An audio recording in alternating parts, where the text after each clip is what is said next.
کچھ بھی دنیا میں ہمیں ملا ہے وہ مصطفیٰ کے بعد ہے. فرسٹ پرائیورٹی حضور کی ذات ہے.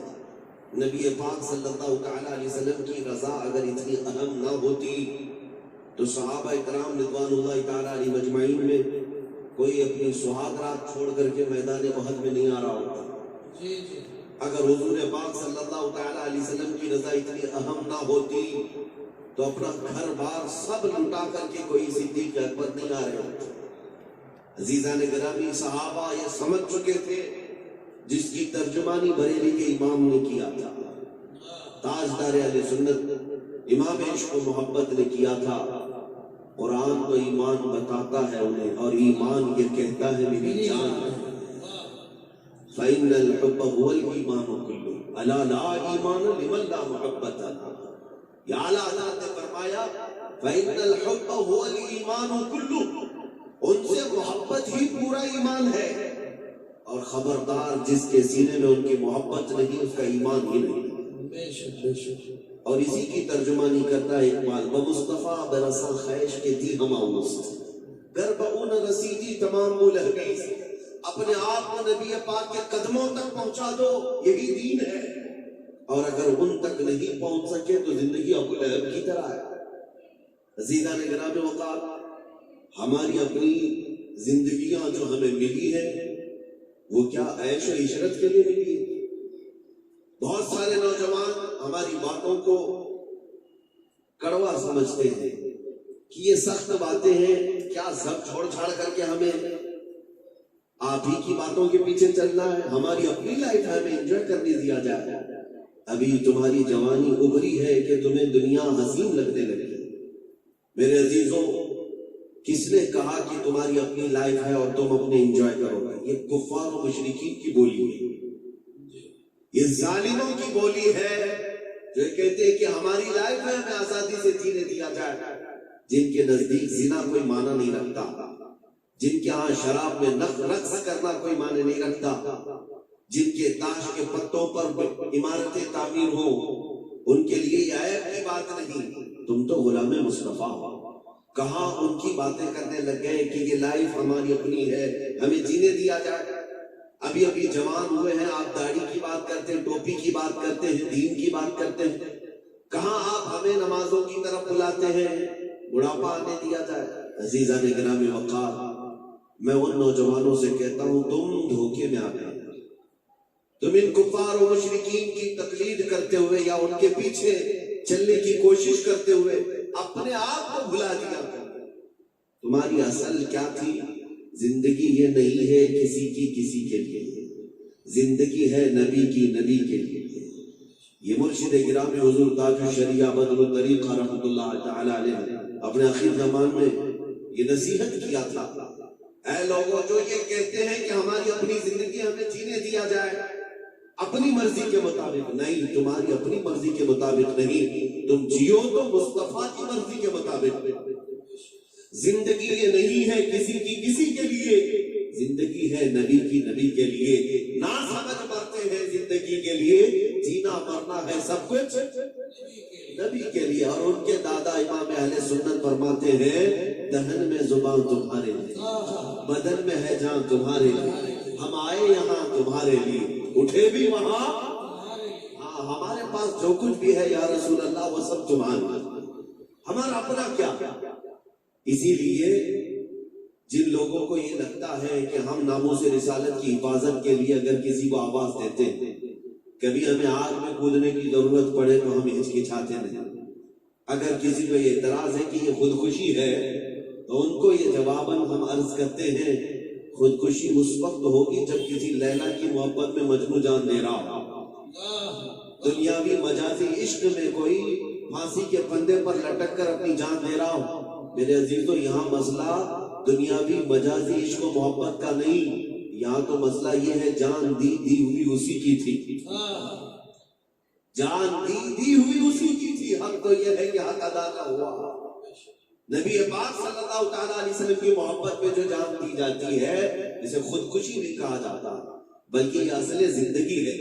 اور حضور تاج الشریعہ رحمۃ اللہ تعالیٰ علیہ فرماتے ہیں تیرے دامن کرم میں جسے نیند آ گئی، یا رسول اللہ تیرے دامن کرم میں جسے نیند آ گئی ہے وہ فنا نہ ہوگی، اسے زندگی ملی گی۔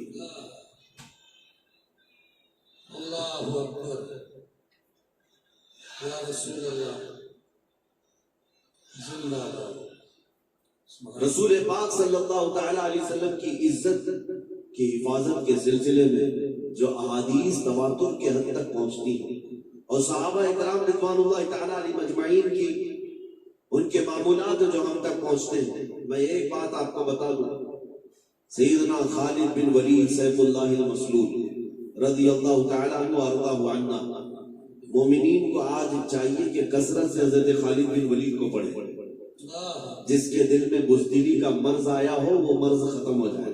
جی جی، خالد بن ولید اس عظیم سپہ سالار اسلام کا میں نام ذکر کر رہا ہوں آپ کے سامنے، جنہوں نے اپنی زندگی میں 125 جنگیں لڑی، ایمان لانے کے بعد کی بات کر رہا ہوں، 125 جنگیں لڑی، اور اللہ تعالیٰ کی عنایت ایسی کہ 125 میں ایک جنگ میں بھی کبھی انہیں شکست نہیں دی۔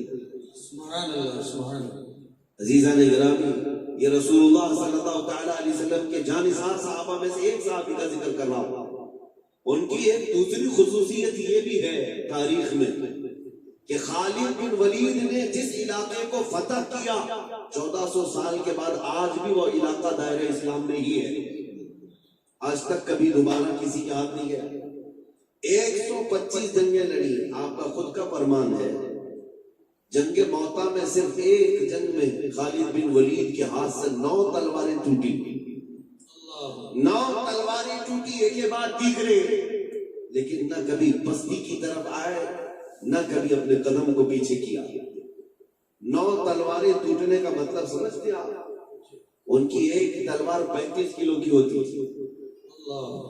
ہاں، حضرت خالد بن ولید رضی اللہ تعالیٰ، اور ان کا جو ڈھال پکڑنے کا ہے وہ بھی 25 کلو کا، یہ دونوں ہاتھوں سے پکڑ گئے، اور زندگی ان کی جب اختتام پر آئی آپ نے فرمایا میرے پورے بدن پر ایک بالشت جگہ بھی باقی نہیں جہاں تیر یا نیزے کا زخم نہ ہو۔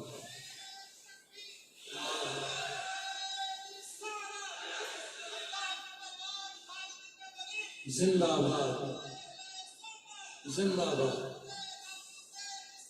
زندہ باد، زندہ باد، زندہ باد، زندہ باد۔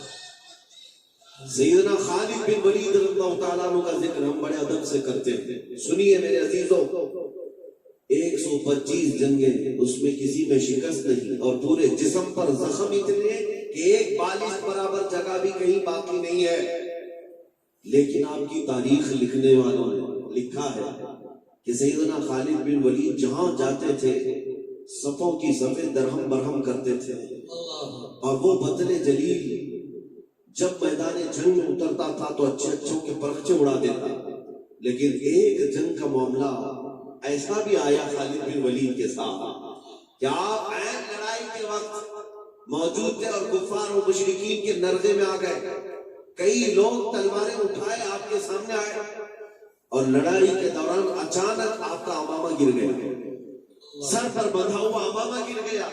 ارے جنگ کی حالت ہے، تلواریں اوپر سونتی گئی ہیں، لیکن خالد بن ولید نے تلواروں کی طرف نہیں دیکھا، امامے کی طرف دیکھا۔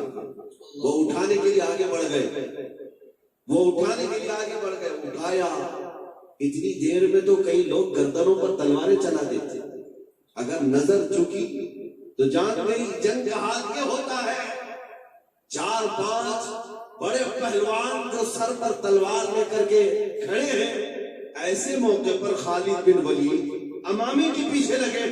یہ جنگ کے اصولوں میں سے نہیں ہوتا، ایک فوجی کے طور طریقے نہیں ہوتے، ایک سپاہی کے کارنامے ایسے نہیں ہوتے۔ وہ سارے لوگ سہم گئے، جو قریب کھڑے تھے انہوں نے تلواریں نیچے کر لی اور پوچھا کیا تم ہی وہ خالد بن ولید ہو جس کا چرچا ہر جگہ پر ہم نے سنا ہے؟ کیا تم ہی وہ خالد بن ولید بدل جلیل ہو، مسلمانوں کے سپہ سالار ہو؟ کہا میں خالد بن ولید ہوں۔ ان کافروں نے کہا کہ ہم نے ایسی حرکت تم سے آج دیکھی جو ایک چھوٹا فوجی بھی نہیں کر سکتا۔ جنگ کی حالت میں جب تمہاری گردن پر تلوار نہ ٹک رہی ہو تمہیں اپنی جان کی حفاظت کرنی چاہیے، تم اپنی پگڑی کی حفاظت کر رہے ہو، تم اپنے امامے کے دیکھنے کی طرف متوجہ ہو۔ سیدنا خالد بن ولید نے اس وقت جو جواب دیا وہ ہمارا عنوان ہے۔ خالد بن ولید فرماتے ہیں ظالمو تم کیا سمجھتے ہو کہ میں جس میدان میں فتح سے ہمکنار ہوتا ہوں یہ میرے بازوؤں کی طاقت ہے، یہ میرے تلواروں کی جھنکار ہے، یہ میرا شعلہ ہے؟ ہرگز نہیں، بلکہ میں نے اس امامے کی حفاظت کی کوشش اس لیے کی کہ اس امامے میں میرے رسول اللہ کے 3 موئے مبارک رکھے ہوئے ہیں، سبحان اللہ سبحان اللہ، حضور کے موئے مبارک رکھے ہیں، اور میرا یہ وجدان کہتا ہے کہ جب تک میرے سر پر وہ امامہ ہوتا ہے اللہ مجھے ہر جگہ فتح و کامرانی عطا کرتا ہے۔ سبحان اللہ سبحان اللہ، نعرہ تکبیر، نعرہ رسالت، علماء اہل سنت، حضرت مفتی سلمان صاحب قبلہ، نعرہ تکبیر۔ ظالموں اور دشمنوں کا سامنے ہونا اپنی جگہ پر، لیکن ایسے حالات میں بھی میرے نبی پاک کے تبرکات کی حفاظت اپنی جگہ پر، یہ ہے ناموس رسالت کی حفاظت۔ این جنگ کے وقت بھی سیدنا خالد بن ولید میرے مصطفیٰ کے چند موئے مبارکہ کو زمین پر گرنے نہیں دینا چاہتے، تبھی تو وہ صحابہ کرام کے متعلق قرآن کی آیتیں آئی رضی اللہ عنہم، اللہ ان سے راضی ہوا۔